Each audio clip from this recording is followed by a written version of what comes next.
jazz wind, or tea. And this has an epigraph from Colleen Johnson. I love your laughter, arrogant and bold. You are too splendid for this city's street. Now you're imagining this night, moonlight, just a spot of it instead of me slit suffering here with irrational grace. If you pay attention, black man, yes black, though pale notes relieved, you'd see hints of mud.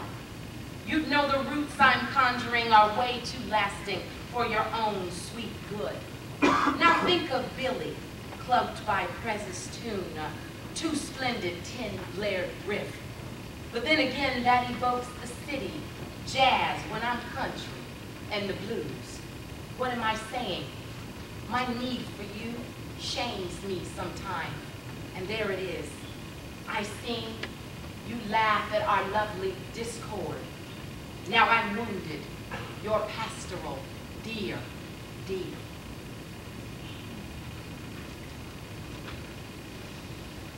I've been of late rereading the book of poems you inscribed and nailed to me. And first thinking of my prairie father, poet, and then of my red-clayed mother, muse, and what she thought he might be one day, what kind of man, if his poems were made flesh. And then thinking of your gift, how you speak stillness or playfulness or rage. Your poems are so wise, so why can't you be? The poems, is this why she forgave the cruelty? And then again loved a baritone voice? Why I'm reading your mind too late at night? I hope confusion is not a true art. Your poems are so kind. Now why can't you be? Mama wished the same from her own closed man's blues. His Nebraska sun, her Georgia moon.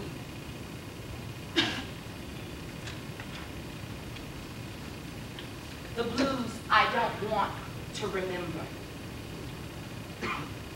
When I ended up locked in a room between them, when my mother was sitting on the bed, twisting her hands, and he beat on the door, demanding to be let in, I was 6, and the song of a man still could fool me. Let daddy in, sweetheart. Let your daddy in. I searched for this honey in anyone's mouth for close to 30 years, and then I wised up. Have I finally wised up? Let daddy in, baby, come on. Let your daddy in. I almost turned the knob for him that day until my mother hissed at me. Don't open that door, child. Don't open that door. Now I hear her threatening me as my pen scratches across this page. Don't open that door, daughter. Please, don't you open that door. She wants to remind me that truth-telling can leap on you with a backhanded fierceness, leave a black and blue mark in the morning that will throb all night long. 2 more points. Lexicon for my mother. When he's dying, he won't remember the words or words either, or what he does next. I bet, maybe. This is the end for you two, though he doesn't see it, or that he'll be dead in 4 years, heart just stopping, but that is not this day, when he sits in the sagging armchair, which can't deny his will either, reads a book. You speak something simple to him. We are leaving for good, but I lose what it is so quick to be gone. Something to indicate that we won't be coming back. No last chances, like his assuming he can show up at a shelter or drive further down south to grandma's house to collect us. Or I get the moment wrong and he goes down to the basement first, puts on a classical record, Rachmaninoff, walks upstairs, and then he sits down. Then he opens his book.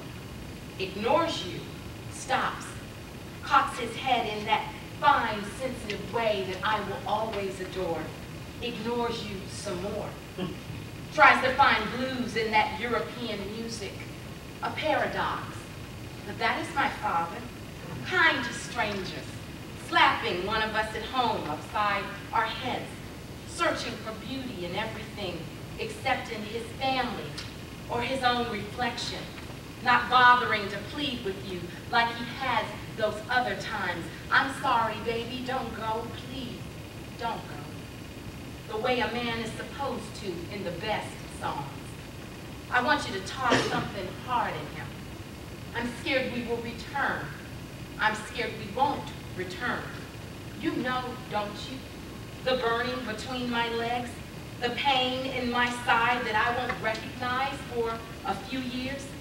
I'm so angry at you that I don't yet realize how much weaker than a girl or woman can be. How silly I am to assume you are stronger than anyone else. How arrogant I am to assume you are not. The point is that I live, you live, whether my father's music plays or doesn't play. And we are driving off in that truck, Mama, leaving him, turning the pages of his book. What is that word? Forget about it. We leave him there. We left. And I see my friend Colonel Beavers, and I'm glad because this is his poem. Why I will praise an old black man who lays in the cut, leaning back in the dusty womb of a long car he bought on ancient credit. Al Green or a song even deeper playing on the 8-track, song about a working brother's callous pain, dismissed but throbbing the same. This is the countrified, steady paycheck man who braved sorrow song days, toiled into his bones, protested at last, who will die clean and grieved, like Charlie and Ambrose and Lil Jinx. I look to meet them in the yonder, souls whose roomy squints have glimpsed tall trees over my head. I have known some ugliness, but never at these hands, that know how to whittle from the wood's heart, that can gentle a bad dog's growl with a slight wave. That's why I have a weakness for the sharp as a mosquito's Peter creases and pinstriped pants, the Stacey Adams side-zip shoe blues dance of a dapper old black man. Yes, his musty do-right smell of cedar. Yes, his off-key deacon's bass resting in his throat on 4th Sunday morning. Yes, the way he calls me daughter, and then I can sleep unbroken through the night. Thank you.